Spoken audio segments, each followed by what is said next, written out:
Selles videos räägime natukene nahast ja päikesest ning sellest, kuidas oma nahka päikese eest turvaliselt kaitsta. Tänapäeval läänelikes ühiskondades peetakse päevitunud jumet tihti esteetiliselt kauniks. Samas on oluline tõdeda, et lõpuni välja turvalist päevitust ei ole olemas. Tumedam pigment ehk tumedam jume annab meile tegelikult infot selle kohta, et toimunud on väikesel tasandil DNA kahjustus ning seeläbi tõusnud ka rohkemal või vähemal määral nahavähi tekkerisk. Ultraviolettkiirgus jaotatakse kolmeks: UVA, UVB ning UVC kiirgus. UVC kiirgus õnneks atmosfääris neeldub ning maapinnale ei jõua. UVB kiirgus neeldub aga naha pindmistes kihtides. Seeläbi on ta ka meile hästi tuntud päikesepõletuse tekitaja. UVB kiirgust loetakse üheks peamiseks mittemelanoomsete ning melanoomsete nahakasvajate tekke põhjuseks. UVB kiirgus mängib rolli veidi ka päikeseallergiate ehk fotosensitiivsusreaktsioonide tekkes. UVA kiirgus seevastu jõuab naha sügavamatesse kihtidesse ning suudab läbida ka aknaklaasi. UVA kiirgust seostatakse eelkõige naha fotovananemisega, kuid oma rolli mängib ta ka nahakasvajate tekkeriski suurendamises ning suures osas erinevate fotosensitiivsusreaktsioonide kujunemises. Seetõttu on oluline teada, et päikesekaitse blokaatorid peaksid sisaldama kaitset nii UVA kui ka UVB kiirguse eest. Päikesekaitsega seoses levib väga mitmeid müüte. Näiteks arvatakse ekslikult, et päikesekaitsevahendeid tuleks kasutada ainult päikeselise ilmaga. Tegelikult läbib aga kuni 80% ultraviolettkiirtest ka pilved. Ehk päikesekaitset ei tasu unustada ka juhul, kui taevas on pilvine. Samuti arvatakse tihti, et talvisel ajal ei ole päikesekaitse vajalik. Ometi tuleb öelda, et erinevatelt pindadelt peegeldub ultraviolettkiirgus üsna hõlpsasti tagasi. Näiteks lumelt lausa kuni 80%, veidi vähem ka liivalt, veelt ja asfaldilt. Päikesekaitsetoodete kasutamise puhul arvatakse sageli, et siseruumides töötades ja toimetades ei ole päikesekaitse kasutamine oluline. Tegelikult, nagu ennist mainitud, läbib just seesama fotovananemist põhjustav ultraviolett A kiirgus hõlpsasti ka auto või büroo kontoriklaasid, mistõttu tasub kindlasti kasutada päikesekaitset ka sellistes tingimustes viibides. Päikesekaitsevahendid jaotuvad laias laastus kaheks.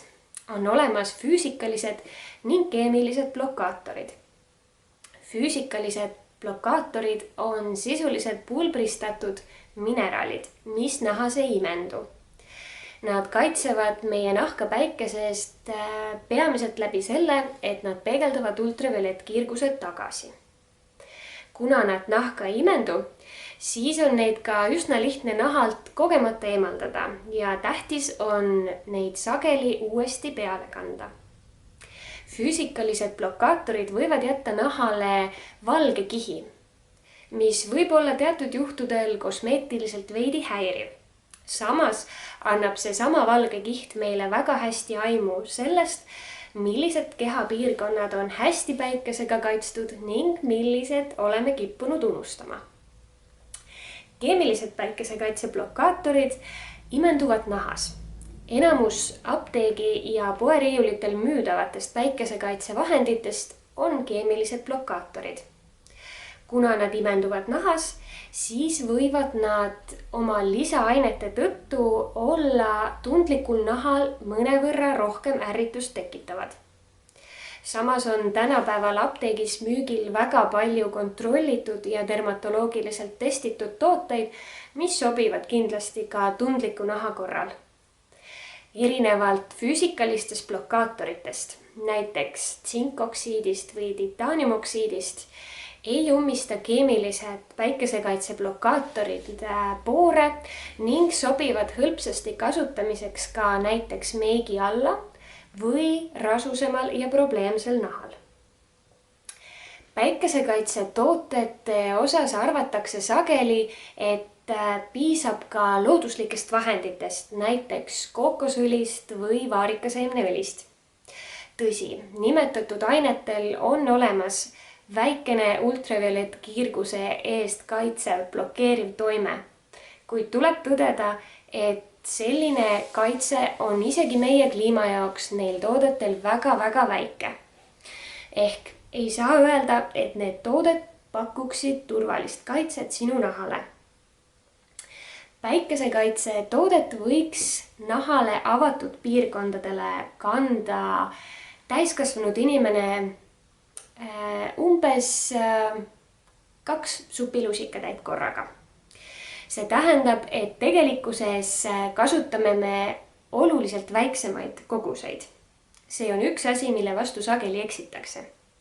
Teine asi, mida tasuks silmas pidada, on see, et iga kord peale suuremat higistamist või ujumas käimist tasuks päikesekaitset uuesti reaplitseerida, isegi juhul, kui tegemist on veekindla tootega. Kindlasti ei tasu unustada ka väikelaste nahka, sest mitmed teadusuuringud on leidnud selged seosed lapsepõlves saadud päikesepõletuste ning nahavähi tekke vahel hilisemas elus. Seega päikesekaitsetoodete puhul tasub kindlasti pidada silmas, et tegemist oleks dermatoloogiliselt testitud tootega ning et SPF-faktor, mis on pudelil kirjas, oleks piisavalt suur. SPF tähendab sisuliselt aega, mil võib veeta päikese käes ilma, et nahk saaks päikesepõletuse. See tähendab, et üks SPF annab keskmiselt 15 minutit turvalist päikese käes viibimise aega. Mõistagi võib tundlikuma nahaga inimestel see aeg olla oluliselt lühem. Ka meie kliimas tasub valida pigem 15 ja rohkem SPF-faktoriga tooted ja just sellised, mis kaitsevad nahka nii ultraviolett A kui ultraviolett B kiirguse eest.